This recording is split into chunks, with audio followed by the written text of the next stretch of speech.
Assalamualaikum, magandang araw po sa inyong lahat. 10 dokumento ang pinakita ko sa Philippine Immigration papunta ng Dubai.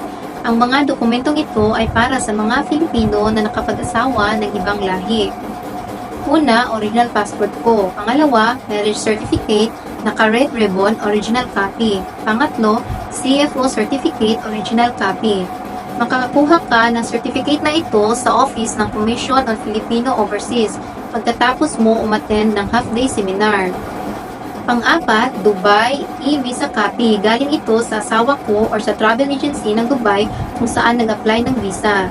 Pang-lima, two-way itinerary ticket. Yung pabalik ng Pinas, dami ticket lang siya at pinakancel namin sa travel agency nung andun na ako sa Dubai. Pang-anim, employment contract ko. Pwede din employment certificate. Yung sa akin kasi, hindi po tinapos ang kontrata ko, kaya ang copy ng employment contract ibinigay ko. Pang-pito, income tax return form. Ang kopya na iyan ay galing sa company na pinagtatrabahuan ko. Pang-walo, passport copy ng asawa na may stamp ng working visa niya. Pang-siyam, invitation letter, original copy with signature, tapos nakasulat ang asawa ko ang aking sponsor at iniimbitahan niya ako magbakasyon sa Dubai at siya ang responsable sa aking mga gastusin doon. At ang pang-sampo, employment contract, original copy ng asawa ko.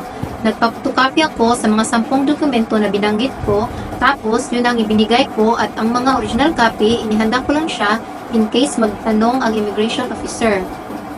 Sa interview naman, alhamdulillah, hindi talaga ako pinahirapan. 2 tanong lang.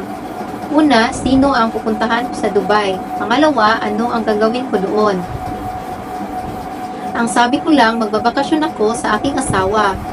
Wala na akong trabaho noon at unang beses ako umalis ng Pinas. Hindi naman ako na-offload kagaya ng ibang Pilipino.